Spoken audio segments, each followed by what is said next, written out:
Perfecto. Ok, iniciamos. Imagenología en cardiología. Es el tema que me han encargado de dictar, sobre todo el enfoque práctico. Y bueno, este es el Instituto Nacional Cardiovascular donde estoy haciendo la especialidad y los casos más raros que nos llegan o los casos más complejos son muchas veces de atención primaria y es el médico de atención primaria es el que tiene que tratar de diagnosticarlo. Entonces, en esta charla voy a enfocar en imágenes, pero voy a darle los tips clínicos, que es creo lo que más les va a servir a ustedes en atención primaria porque hay algunas cosas de especialidad. ¿Ok? Iniciamos. Imagenología en cardiología, tips and tricks. Soy el doctor Alexis Vallejo y encantado de estar con ustedes. Bueno, miren, la imagen más importante del cardiólogo, después del electrocardiograma, pero el electrocardiograma no vamos a hablar hoy, viene a ser la ecocardiografía. La radiografía, como vamos a conversar en unos momentos, también nos da algunos tips. Pero yo quiero mostrarles que ustedes se van a enfrentar a pacientes con infarto de miocardio, ¿ok? Y el infarto de miocardio es la causa más frecuente de muerte en el Perú, en Latinoamérica y en el mundo. La mayoría de gente muere de infarto, ¿ok? ¿Y ustedes cómo lo van a sospechar? Datos clínicos. Paciente con dolor torácico, así te parezca que es atípico, que es con la inspiración, que presionas el dedo, lo que te parezca, tienes que descartar de todas formas infarto de miocardio, porque hay al menos 5 o 6 tipos de pacientes, mujeres, ancianos, diabéticos, renales, los que ya han tenido algún cateterismo o alguna CABG, psiquiátricos. Este grupo de pacientes puede hacerte dolores atípicos.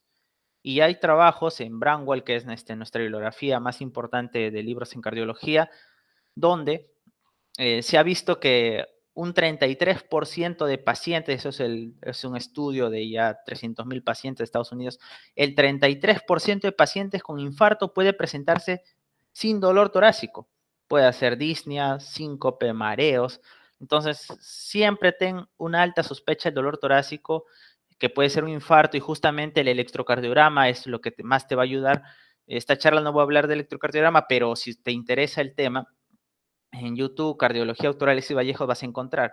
Y nosotros como el supradesnivel del ST tiene varios diagnósticos diferenciales, pericarditis, trauma miocárdico, bloqueo de rama izquierda, marcapaso, trastorno hidroelectrolítico, Takotsubo, etc.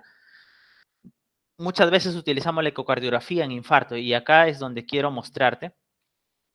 Este es un paciente con una ecocardiografía, esto se llama un parasternal izquierdo eje largo, y acá quiero ver, este es el ventrículo derecho, el septum, y es la parte septal anterior porque acá se ve la aorta, el septum del ventrículo izquierdo, la pared posterior del ventrículo izquierdo, y esta es la cavidad del ventrículo izquierdo, y aquí está la aurícula izquierda. Entonces,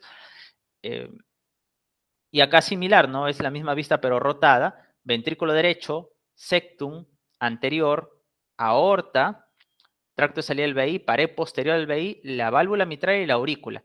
Quiero que veas qué pasa en un infarto, ¿no?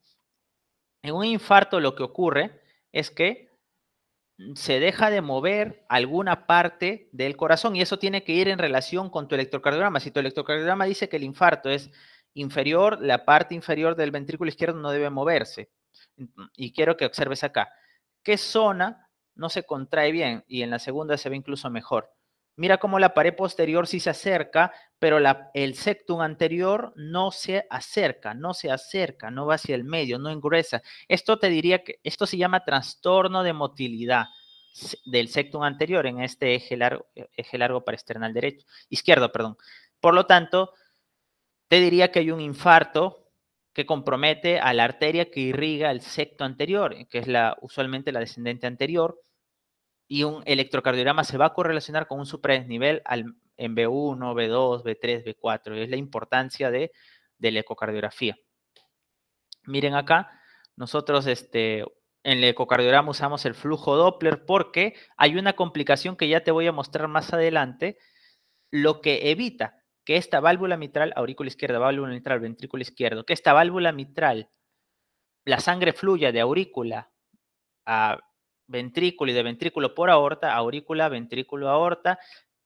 Para que siga ese recorrido, tiene que haber una válvula que se cierre y no permite el reflujo, la insuficiencia. Y justamente cuando nosotros activamos el Doppler en el ecocardiograma, mira, no se mueve el septum, y mira cómo se regresa un YEC. ¿Te das cuenta que hay un YEC que se regresa?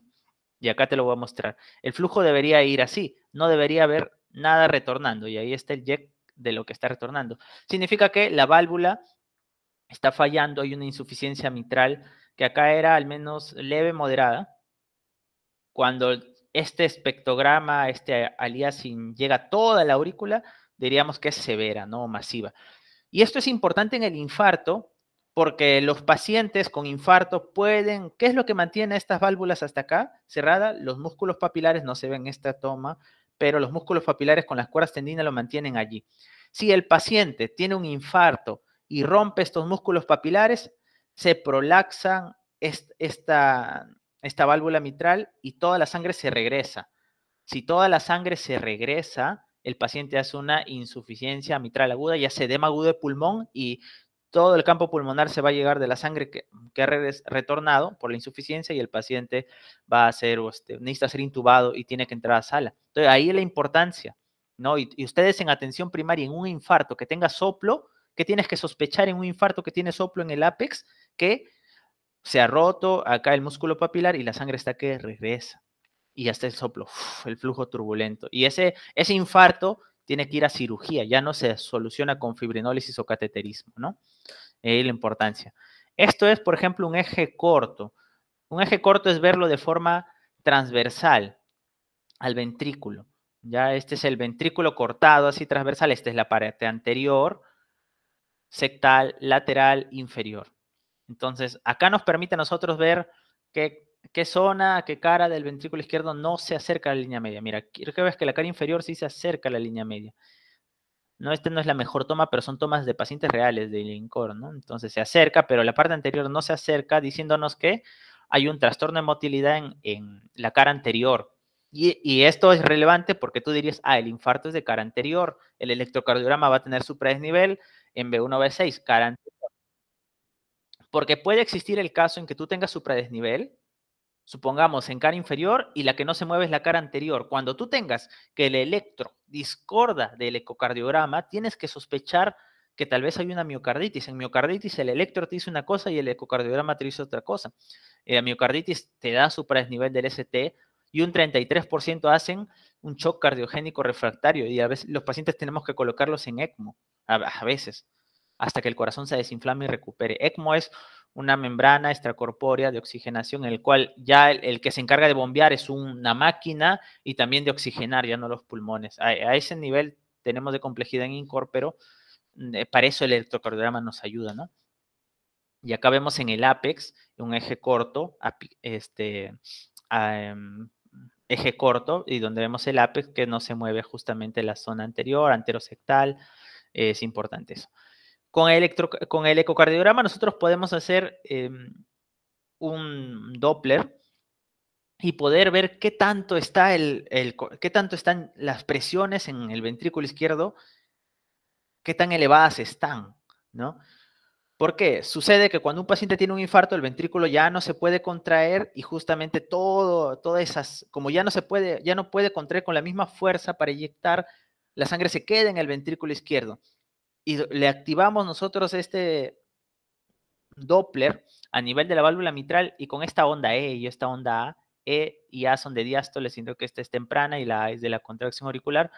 Con esto uno podría saber si está lleno de líquido, demasiadas presiones en el ventrículo izquierdo y el paciente está que es una insuficiencia cardíaca por el infarto.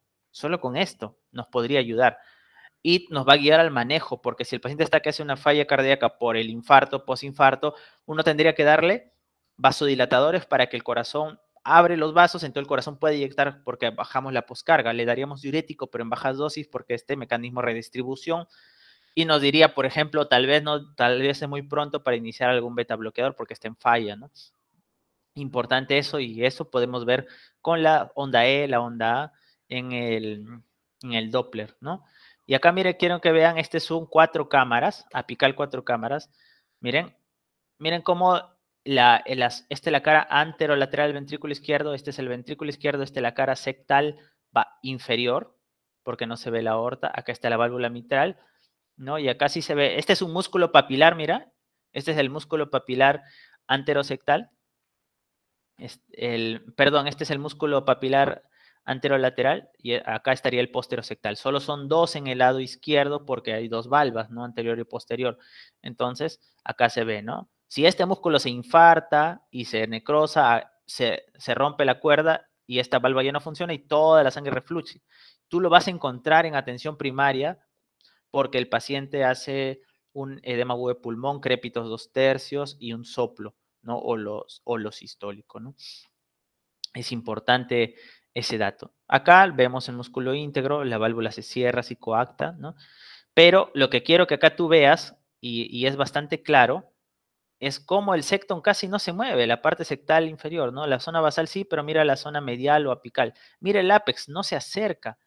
La pared anterolateral, la zona basal sí, pero mira la zona medio y apical. Toda esta zona anterolateral medio, apical, el mismo ápex, secto apical, secto medio, no se mueven. Y todo esto es irrigado por la DA, entonces es una enfermedad de A. Y acá vemos 2 cámaras donde se ve la pared anterior e inferior. Las zonas basales, esto está prácticamente akinético, ¿no? No se mueve. El ápex tampoco. Acá la parte anterior, la basal sí, pero la lateral, la medial y apical no. Entonces eso nos ayuda. A ver, ¿no? Y podemos ver la vena cava para ver, sobre todo cuando hay un infarto que afecta al ventrículo derecho, la vena cava va a estar dilatada, no va a colapsar, ¿no?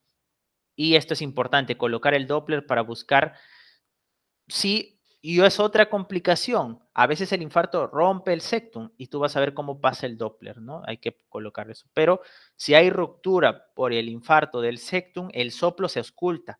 Entonces, todo paciente con dolor torácico lo vas a auscultar. Y si encuentras soplos y estás pensando en infarto, encuentras soplos, cuidado. Porque si el soplo está en paraesternal, en el cuarto espacio paraesternal izquierdo y va de izquierda a derecha, es holosistólico, es rudo, ese soplo puede ser de ruptura del septum. Y ese paciente tiene que ir a cirugía, si no se va a morir. Ojo, y si el soplo está en apex, ese podría ser insuficiencia mitral aguda por el infarto y está en edema agudo de pulmón. Entonces, esto es importante. Ojo que el soplo de ruptura del septum te da frémito, en cambio el del apex no necesariamente hay frémito y hasta casi un 50% de casos de ruptura del músculo papilar no hay soplo porque ecualizan las presiones, ¿no? Eso es importante que lo recuerden. Y esto es como nosotros hacemos un informe ecocardiográfico donde medimos al ventrículo, el ventrículo izquierdo en diástole, en sístole, el septum que tanto grosor, medimos el ventrículo derecho, las aurículas, las presiones de llenado, y al final, por ejemplo, en el paciente que hemos conversado, miren lo que se concluye, ¿no? 3 es asinesia, 2 hipocinesia, 1 se contrae normal, 4 disinesia, donde donde en lugar de contraerse se dilata, ¿no? Entonces, miren, en el sectal inferior, 3, no se mueve el secto, la parte medial y apical, ¿no? El ápex no se mueve 3, ¿no? Como han visto, ¿no? En la parte, 2 cámaras, anterolateral, apical y medio, no se mueve, asinesia. Y en la cara inferior, la parte apical no se mueve, ¿no? Y en el 3 cámaras, similar, ¿no? En el 3 cámaras, el secto anterior no se mueve, ¿verdad? Este es un paraesternal eje largo, ¿no? No se mueve, ¿no? Y acá el eje corto, veíamos, ¿no? Que la parte anterior sectal, anterior y anterolateral no se mueve ahí a cinesia, ¿no? Y esa es una conclusión. Y entonces son los trastornos. Con eso tú puedes sacar qué arteria puede ser, ¿ok? Por ejemplo, acá colocan DA y se calcula la fracción de eyección, 42%. Las presiones de llenado no lo han determinado, pero había líneas B de Kerley. Líneas B de Kerley te habla de congestión, ¿ok? Había una insuficiencia mitral leve, que la vimos, ¿no? Y T leve a moderada. El derecho no está afectado. Entonces eso es lo importante. Ahora, quiero que veas este caso. Paciente igual dolor torácico, 6 horas, ST elevado en el electro, y le hacemos una ecocardiografía porque le vemos ingurgitación yugular. La ingurgitación yugular tú tienes que sospechar en varias causas. Entre ellas, un taponamiento cardíaco. Hay más causas, la falla del ventrículo derecho, una insuficiencia tricuspidia severa, ¿no?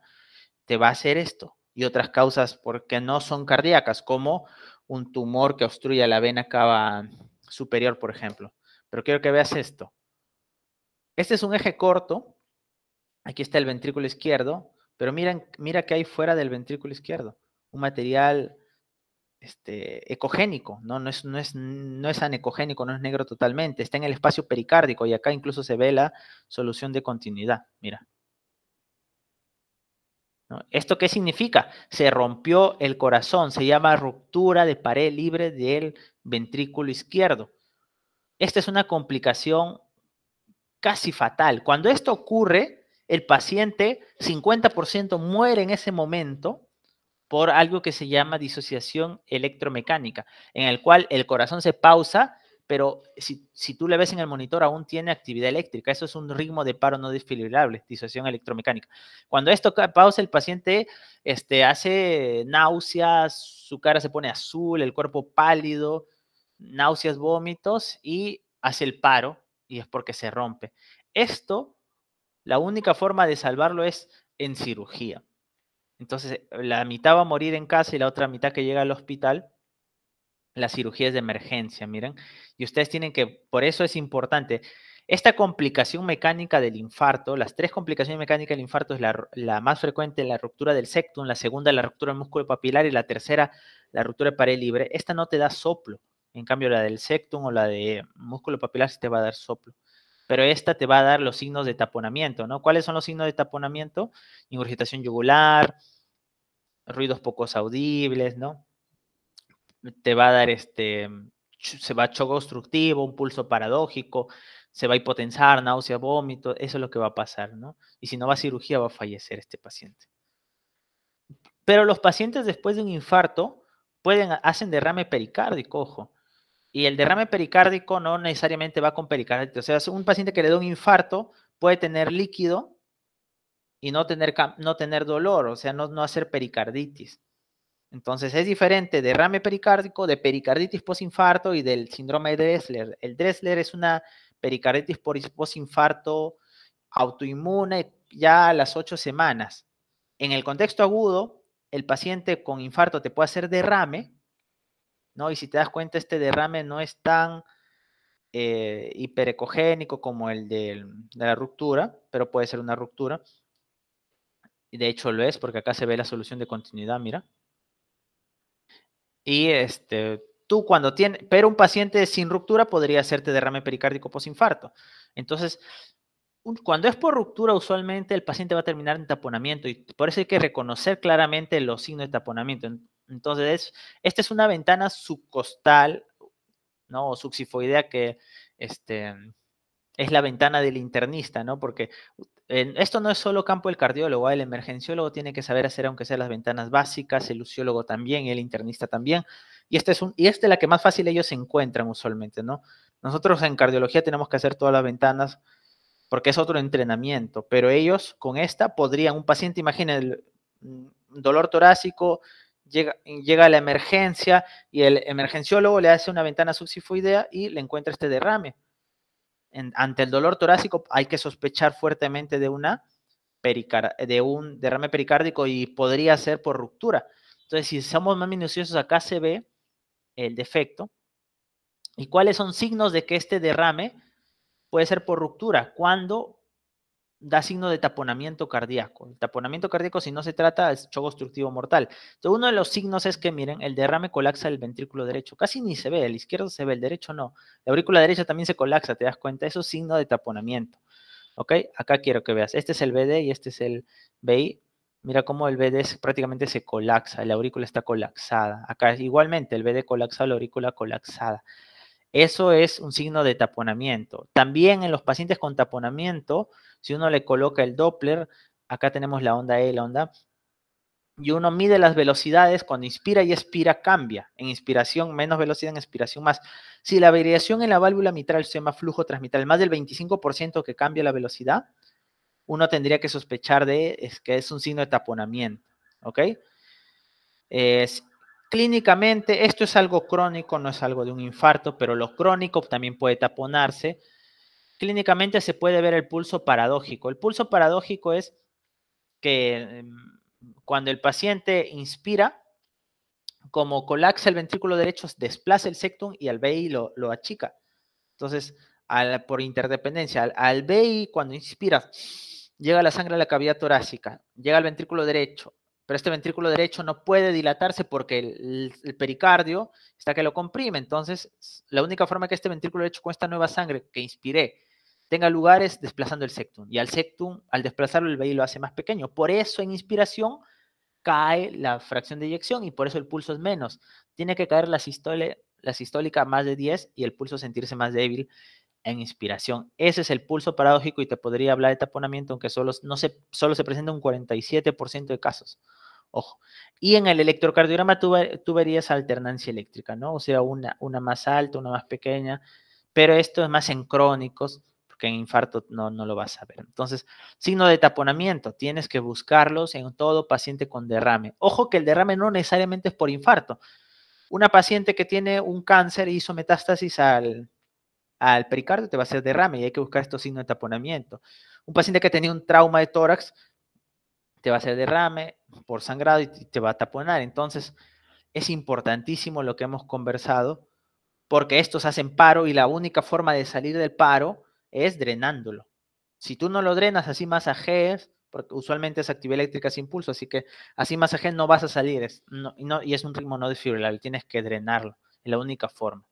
¿Ok? Ya sabes los signos del taponamiento. ¿Listo? Ahora, los pacientes pueden hacer no necesariamente ruptura de la pared y signo de taponamiento. Mira, este es un infarto anterior. Quiero que veas que ya es evolucionado. Porque mira, cuando un infarto evoluciona, pierde la R y aparece la Q. Ese es un infarto evolucionado. Y acá quiero que veas que en la cara anterior, si bien ya no se ve el supra, hay unas grandes QS, ¿no? Y mala progresión de R, ¿no? Entonces es un signo importante. En AVL está suprado, ¿no? En D1. Y lo que vamos a ver acá es, mira cómo el septum se ha roto, ¿verdad? El septum, tú lo vas a encontrar el soplo, ¿ah? El septum está roto. Entonces se pone el espectrograma Doppler porque a veces no se ve el Doppler color, perdón, y tú vas a ver el pasaje, un aliasing. Esto casi siempre tiene soplo, a menos que haya una gran disfunción del vello y el paciente esté chocado. Esto no se soluciona con pastillas ni endovenosos, tiene que entrar a cirugía. Y tú lo puedes encontrar auscultando al paciente y encuentras a alguien con dolor tras un soplo que va de izquierda a derecha a nivel de cuarto espacio intercostal, izquierdo, rudo, y usualmente con frémito, habría que sospechar fuertemente. Y él además no solo ha tenido una ruptura del septum basal, probablemente sea un infarto inferior, porque el infarto inferior dan septo basal y estos septos basales son de peor pronóstico que los apicales, sino también ha tenido una ruptura de pared, ¿no? Y al tener una ruptura de pared ha hecho una ruptura contenida y esto mal pronóstico para el paciente, ¿no? Ahí está la solución de continuidad. Entonces, mira todo, esto te dice a ti, ¿para qué nos sirve? Porque él va a cirugía de emergencia. ¿Ya? Y lo otro es que puede tener una ruptura del músculo papilar. Mira, te dije que había dos músculos papilares, ¿verdad? Esto es en un ecocardiograma transtorácico, ventrículo izquierdo, ventrículo derecho, aurícula izquierda, aurícula derecha. Es un apical 4 cámaras.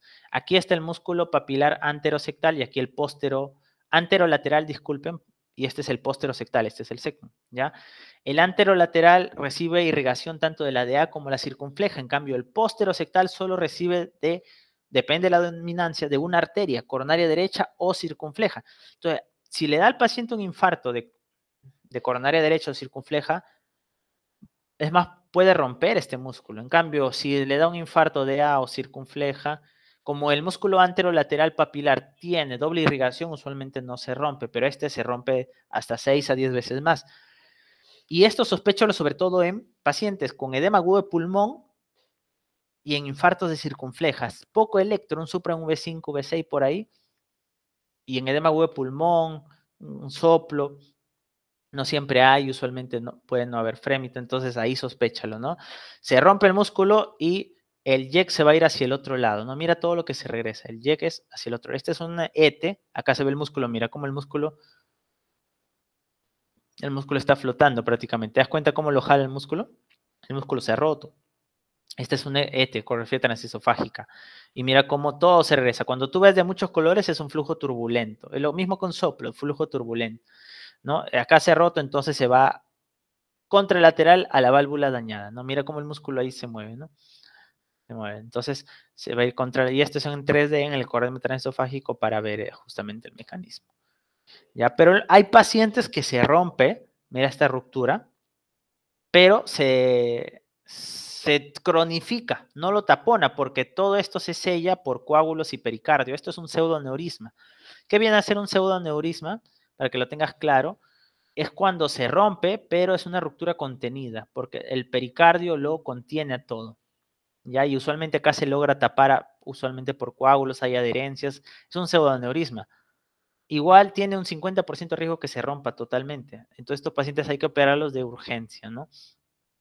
Pseudoneurisma. Y si tú le colocas ahí Fluger vas a ver velocidades altas, incluso el color vas a ver que pasa el color, ¿no? Hacia el lado del pseudoneurisma. Aquí lo vemos, ¿no? Cuello corto, lo diferencia del aneurisma ventricular, que es lo que ahora te voy a mostrar, ¿no?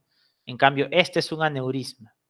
Este es un aneurisma donde se dilata el ventrículo izquierdo, ¿no? Acá, la diferencia entre aneurisma y pseudoneurisma, y eso quiero que lo tengas claro, un pseudoneurisma es rotura que se ha contenido por el pericardio, ya, pero está roto, hay que cortarlo y cortar el cuello y unirlo en cirugía. En cambio acá no, acá se ha dilatado el ventrículo y en lugar de contraerse se dilata. El ventrículo se ha adelgazado, se expande el infarto y en lugar de que todo se acerque, el ápex se dilata, es un aneurisma. El problema con los aneurismas no siempre es manejo quirúrgico, pero cuando el paciente tiene un aneurisma, mira como en lugar de contraerse se expande más, ¿no? Cuando tienen un aneurisma, uno, que este aneurisma puede dar insuficiencia cardíaca porque altera la geometría del VI, hace insuficiencia cardíaca refractaria, ahí sí habría que manejarlo. Dos, se puede formar un trombo acá. No es que la sangre ahí prácticamente se estacione, ¿no? Y ese trombo puede generar émbolos y hacer derrames SBs. Tres, puede hacer arritmias porque no, esta zona se fibrosa, no conduce bien. Entonces son las complicaciones del aneurisma. Ahora, cuando tú tengas un aneurisma y un trombo apical y un derrame, hay que sospechar de rotura porque tal vez se adelgazó por expansión, es el mecanismo, se perforó, pero un trombo lo selló y por eso hay el derrame, así que hay que sospechar de eso. Y esto es justo lo que te digo, los infartos pueden evolucionar a trombos. Acá mira, en la zona infartada, como ahí la sangre no se mueve mucho, puede hacer un trombo. Y este trombo está fresco, puede embolizar, se va por la aorta y se va al cerebro y hace un ictus cardioembólico. Y eso lo puede matar al paciente. Así que si encontramos esto, hay que anticoagular al paciente. Y esto usualmente no aparece inmediato, sobre todo cuando el infarto quedan áreas de asinesia, disinesia, ahí es, ¿no? Y hay que anticoagular porque el paciente te puede hacer un ictus, ¿no? Y acá tenemos otra imagen importante, un trombo en la aurícula izquierda. Miren, este es un electro con un supra, ¿no? Quiero que ustedes acá vean el electro. Siempre yo les digo en orden, vean el ritmo. Hay onda P, así que es un ritmo sinusal. Una frecuencia cardíaca está un taquicárdico, ¿no? 350, casi 100, 110, ¿no? Y un eje de 1, AVL en primer cuadrante y empezamos a ver por caras, ¿no? En D1 y AVL, en AVL impresiona que hubiera infradesnivel, no hay Qs, no impresiona supra. En cara inferior, de 2, de 3 VF, vemos supradesnivel del ST, que es un infarto inferior, y como el infra es en AVL, debe ser coronaria derecha, y entre D2 y D3 no vemos cuál es más alto, pero lo más probable es que sea coronaria derecha por el infra en AVL. Vemos a VR, que está infradesnivelado, y luego vemos V1, V6, porque el infra en cara inferior también se puede ver en infartos anteriores apicales, ojo. El supra en D2, D3, VF se puede ver en infartos anteriores apicales, pero acá el anterior no vemos que esté suprado más que V5, V6, entonces diríamos inferolateral, porque se supra el V5, el V6. Además, tendríamos que ver si compromete ventrículo derecho. Para comprometer ventrículo derecho usualmente supra el V1, lo cual no está. Y si es posterior, que ya no existe el infarto posterior, pero lo decimos, haría infras en V1, V2, V3. Lo cual estamos viendo que está infrando en V2, V3. Entonces diríamos que es un infarto inferior, probablemente por coronaria derecha, porque hay infra en AVL. es ínfero, lateral, porque está V5, V6, y como hay infras en B2, B3, ínfero, póstero, lateral, y tal vez tenga compromiso el ventrículo derecho, si bien no está suprado, como es posterior y el ventrículo derecho lo sube, al final el eje es ISO, así que todo infarto inferior tú tienes que pedir derivadas derechas, B3, B4R, y derivadas posteriores B7, B8, porque si es infarto de ventrículo derecho cambia el pronóstico, cambia los fármacos que vamos a dar. Entonces es un análisis del electro. Les invito a ver nuestras charlas de electrocardiograma en Cardiología Doctor Alexis Vallejos, que es el YouTube, el Instagram @ cardiología.alexisvallejos. Al final, y bueno, al final quiero mostrarles el ecocardiograma, donde, ojo que los hallazgos por electro, como en este caso, no siempre corresponden exactamente con la anatomía. Hay un 75-80% que va a corresponder y un 20% que no. Ojo, pero el electro es su gran ayuda. Y acá quiero que vean que la aurícula está, en esta vista no impresiona tan dilatada, pero mira, hay un trombo en aurícula. Un trombo en aurícula. Y luego de 6 meses, acá sí se ve la aurícula dilatada, ¿no? Y además del trombo, quiero que vean que no se mueve la parte anterolateral, ¿no? Mira. Casi no se mueve. El septum sí. Y luego de 6 meses, la parte anterior se mueve porque no era un infarto anterior, ¿no? Y ya no hay el trombo, pero el eco está dilatado. ¿Por qué te digo esto? Porque hay, ojo, que sobre todo te traía esta imagen porque hay un problema frecuente que yo a veces veo que viene a ser los pacientes con fibrilación auricular. Cuando tú tengas fibrilación auricular, ojo que si tú lo cardioviertes y tiene un trombo, se va a embolizar y te va a hacer un derrame cerebral catastrófico. Entonces, cuando tú tengas fibrilación auricular, tienes que haber descartado que no tenga trombo. Los pacientes con FA con menos de 24 horas de inicio, usualmente no tienen trombo, pero eso es si la FA ha iniciado menos de 24 horas. Y hay pacientes que no se sabe cuánto tiempo tienen esa FA. Y ojo que la miodarona también cardioverte, o sea, no es solo cardioversión eléctrica. Si la miodarona lo regresa a ritmo sinusal, porque a veces uno dice FA, miodarona, pero si tú le das a miodarona y lo vuelves a ritmo sinusal, una cardioversión farmacológica, este trombo también se va a embolizar al cerebro. Entonces tú antes de cardiovertir a alguien, tendrías que tener una ecocardiografía y la transesofágica no te descarta el trombo. La transtorácica no te descarta el trombo, perdón. Acá se ve el trombo porque es un trombo gigante, ¿no? Pero la única forma de saber que sí o sí no hay trombo es con una ecografía transesofágica, que entra una sonda como un endoscopio y vemos ahí la orejuela. Es la única forma de saber este dato, ¿ok? Es importante eso, ¿ya? Acá quiero que veas algo ya no en el contexto de infarto, sino en el contexto de de otra patología importante. Paciente, supongamos que te hace paro cardíaco, no sabes la causa, lo logras reanimar y tienes esta imagen, ¿no? Mira, el ventrículo derecho es más grande que el izquierdo y eso no debe pasar. Eso no debe pasar, ¿ya? Entonces, mira cómo el ventrículo derecho en eje corto lo aplana al septum, el ventrículo derecho lo empuja al septum hacia el otro lado, es más grande. Entonces estamos ante y en el TAXE la función del ventrículo derecho está bajísima. Estamos ante un tromboembolismo pulmonar. Entonces en tromboembolismo pulmonar nunca te olvides esto. El ventrículo derecho se dilata. El ventrículo derecho se dilata. Y cuando lo ves en eje corto, el septum se aplana en diástolo en sobrecarga de presión. Y esto, por ejemplo, en un paciente que está chocado, te diría lísalo. Y si es 100 miligramos del T-Plus en 2 horas, o si está en paro, 50 miligramos en 15 minutos, y lo vas a salvar, ¿no? Lo vas a salvar. Ahora, la dilatación del ventrículo derecho no siempre es por tromboembolismo pulmonar, puede ser hipertensión pulmonar. Ojo, esta hipertensión pulmonar muy poco se diagnostica, pero en la práctica son pacientes que van muy mal porque el diagnóstico es tardío, ¿no? Además de que hay pocos medicamentos, pero se ven las cavidades derechas dilatadas. Entonces tú ves cavidades derechas dilatadas en alguien crónico y con IT severa hay que pensar en hipertensión pulmonar. Ojo. ¿Ya? Y otra que te va a ayudar es mucho la endocarditis, ¿no? Entonces, paciente que tú le encuentres un nuevo soplo, fiebre y soplo, hay que pensar en endocarditis. Nosotros le hacemos una ecografía transtorácica y si lo vemos el velo engrosado, ahí sospecharíamos de endocarditis, ¿no? Acá la válvula mitral está engrosado el velo, y acá tenemos un eje corto de grandes vasos a nivel de la válvula mitral donde se ve engrosada. Una vez que hay engrosamiento ya tienes que sospechar en alguien, ¿no? Y mira, en la válvula aórtica acá se ve como una masa, que es la vegetación, y acá le estamos haciendo a grandes vasos para ver la válvula aórtica y se ve claramente la vegetación. ¿Observen? Es la válvula aórtica y la vegetación. Una endocarditis por Escherichia coli se le hizo hemocultivos y el pronóstico es, si tiene que ser quirúrgico, ya eso lo veríamos, ¿no? Acá, por ejemplo, quería que vean también la estenosis aórtica, soplo en foco aórtico que va a cuello y a veces irradia apes cuando que es el fenómeno de Gallavardín, soplo muy rudo y te desaparece el segundo ruido, esa es estenosis aórtica. Por eso le puede dar disnea, angina y síncope al paciente. Con esos síntomas te va a llegar y nosotros vemos en el flujo Doppler la válvula engrosada.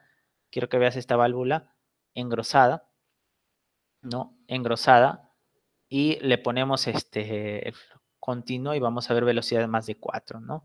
Y esto te diría estenosis aórtica, que ojo, cuando el paciente hace angina tiene 5 años de vida en promedio, cuando hace disnea, angina síncope, cuando hace síncope 3 años, cuando hace disnea 2 años, cuando hace falla cardíaca menos de 1 año de vida. Es la curva de Brandwald de la estenosis aórtica que quiero que la sospeches, ¿ok? Y ahí lo vemos nosotros. Listo, muy bien. Ese es un caso importante, ¿no? Y acá les traigo un caso también de miocardiopatía dilatada, y estas son las fallas cardíacas. Mira, se ven las cavidades bastante dilatadas, ¿verdad? Para los otros ecocardiogramas que les he mostrado. BD dilatado, BI dilatado.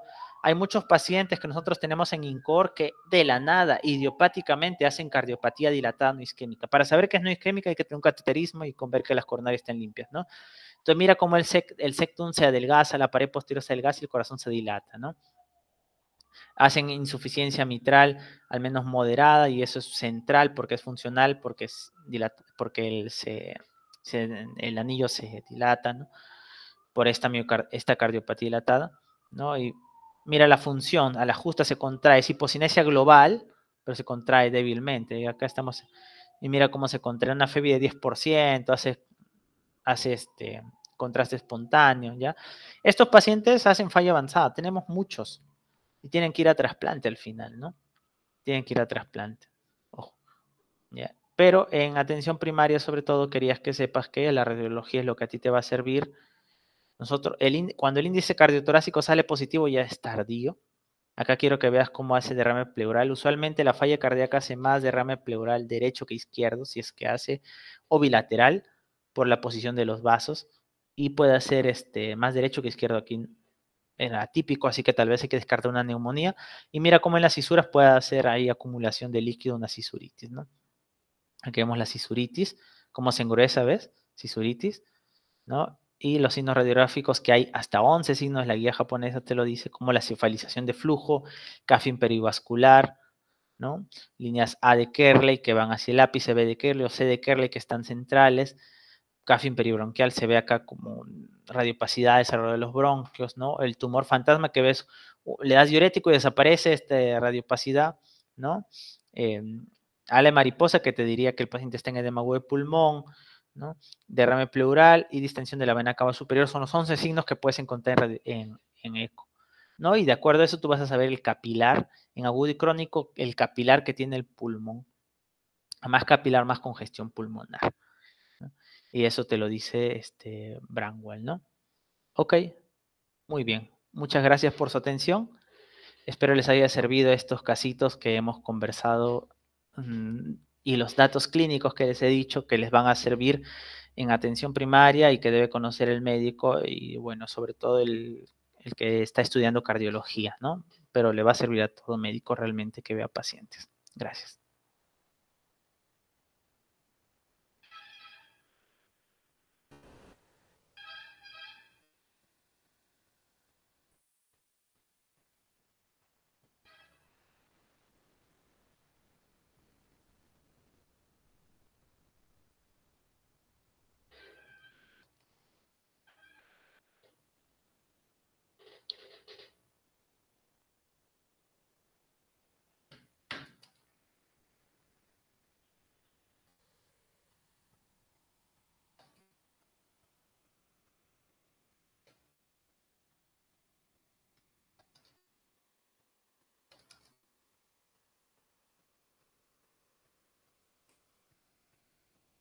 Cualquier duda que tengan, encantado de responderla.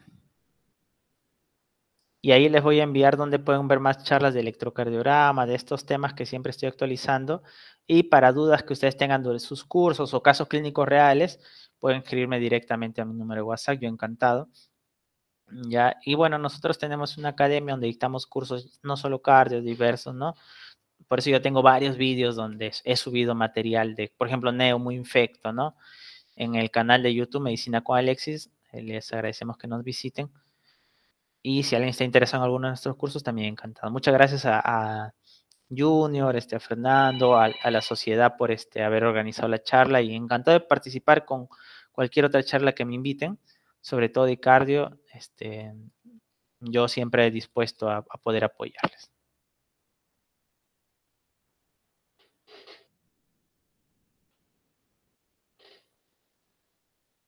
Ahí les dejo las redes, si me agradezco mucho si nos siguen realmente.